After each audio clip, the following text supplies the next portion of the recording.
Hi, Todd.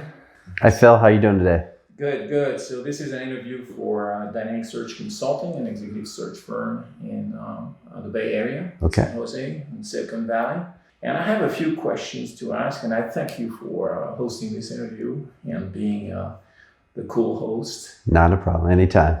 So you're the CEO, the owner of Spartan Armor Systems, and you have been growing at a super hyper fast pace these last few years. Right. And that's why we are discussing in the context of your hiring. Okay. So tell us a little bit more about your company. So Spartan Armor Systems has been around since 2012, which was, so it's been around for about 8.5 years. I purchased it along with my ex-partner about 5.5 years ago.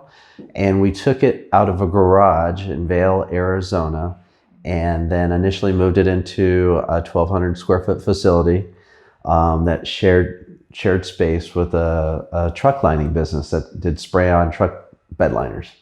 The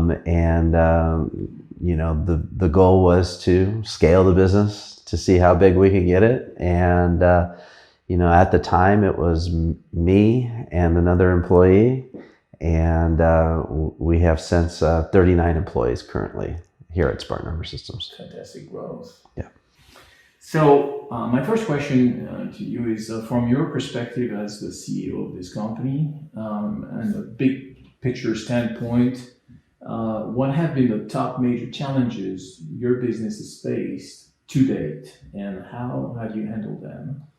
The biggest challenge are employees, finding the right employees, and then finding the right people to manage those employees, especially in Tucson, Arizona.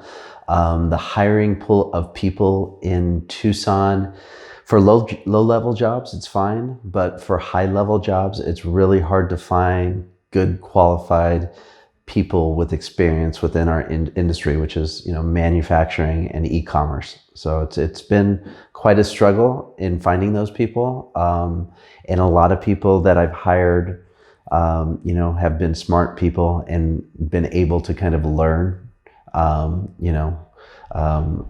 as they go along in the position that we have. Got it.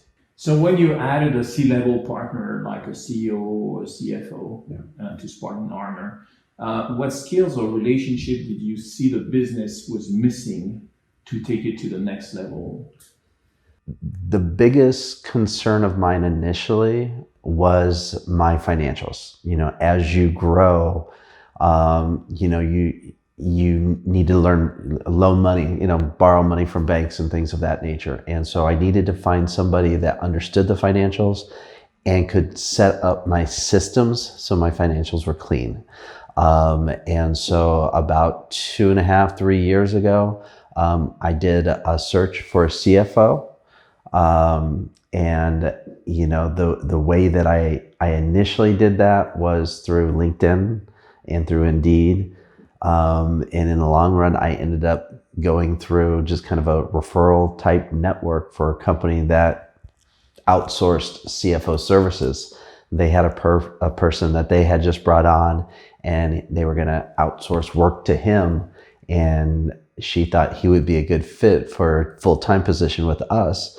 And so we came up to an agreement to bring him on full-time, and I compensated this lady and her company kind of as a finder's fee to bring him on board.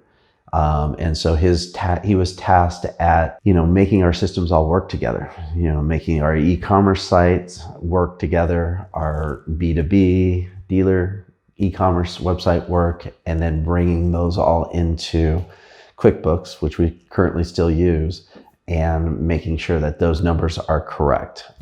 We had problems with double entries from different outside sources, and so he was able to create systems to get that all cleaned up and make things work pretty seamlessly. I see. So that was for your CFO, and you recently or more recently hired a COO? Yes. The next stage of our growth was, so we have grown dramatically. We've grown 3 times this last year compared to 2019. We had 3 times the revenue from 2019 to 2020.